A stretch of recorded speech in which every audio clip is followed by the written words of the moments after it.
Now, as you all know, we are in the midst of a cost of living and housing crisis. It is the #1 issue, alongside, I'll throw that in, national security, that's facing Australians. Yet the Albanese government doesn't seem to have any answers. A little earlier this afternoon, I caught up with Meriton Managing Director Harry Triguboff and started by asking him what hurdles he faces, well, basically as a developer, someone who's looking to build as many houses as possible and solve this problem. I would like to build a lot more, even though now I am building quite a lot. But that's because I also brought in Queensland. Queensland, I can get approvals a lot quicker. Over here, it's a long process. So if I can't get approvals, then I can't build, obviously. So now I can build more, but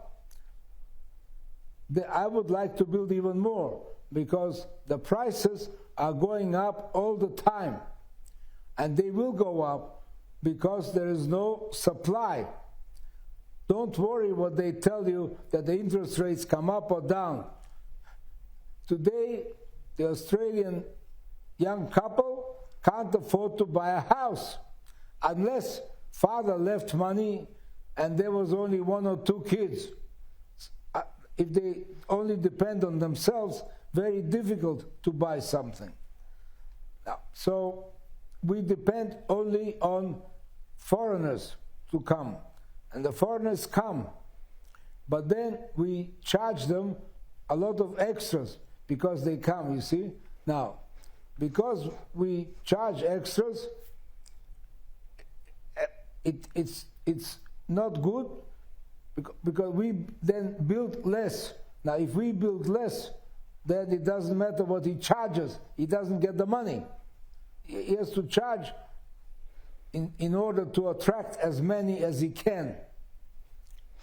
You mentioned interest rates, Harry. They were kept on hold this week. What do you think about how interest rates are used in this country to control inflation? It's a blunt tool which essentially just punishes mortgage holders and, yes, to put it bluntly, your biggest customers. Now, so we have a Reserve Bank, and the Reserve Bank must ensure that we have no inflation. Very good.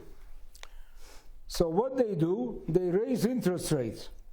The interest rates affect housing more than anything else. So they might win inflation, but they are in the meantime destroying housing. There are more bankruptcies in housing than ever before and all over the country. And don't tell me that all the builders are stupid. It's just because they make it impossible. And then they have to pre-sell. It's very difficult if you have to pre-sell and the costs are going up. So if maybe you could have got more later, but you can't get more later because you have to sell everything in the beginning. So we lose all the way. Yeah, it's a vicious cycle, isn't it? Harry, I want to finish by asking you, last time you came on my show, which was last year, I spoke to you about the Russia-Ukraine war, given your parents' background.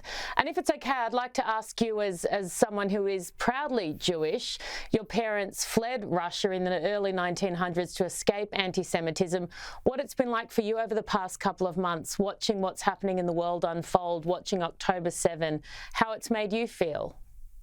It's a very unfortunate thing. You see, the people in Israel are very, very clever. But sometimes they have to forget that they are so clever and just see what the others are doing. Mm-hmm. They couldn't believe that they would attack. And so that's very unfortunate, because the people in Gaza, they don't value human life. So if they lose people, well, tough luck, they don't care. Very difficult to find someone who doesn't care enough about his own people. And that's why the war is all the time going on and on. If it was a normal fight, where they valued them, then it would have been over a long time ago. Did you think that as a Jew that you would have to go through something like this again, that your people would have to go through something like this again? Well, we have to keep doing what we do until it stops. Now, of course, all the money comes from Iran. Now, thank God Iran itself is scared to fight. But on the other hand, as long as the oil prices are so high, they have a lot of money. Now, the oil prices have started to go down quite rapidly. And I'm hoping that as they go down, Iran stops supplying money. What would you say to the Jewish people of Australia? To stay strong? The Jewish people of Australia have to be strong. We have to believe in Israel. We've lasted thousands of years. And if you saw what we did in Israel, you would never believe it. Originally, the land was bought from Turks. And you saw how desolate Gaza is. And this land that the Turks sold us was even worse. And if you see that land today, you couldn't believe that it's the same land. So there are many incredible things that we did there. And if we can do that, then I think we can do anything. But I hope that we will learn to live with each other without fighting. We need them as much as they need us.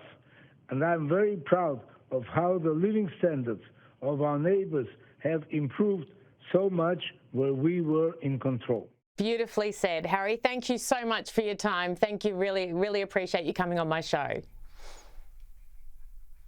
Thank you very much. Nice to hear from you.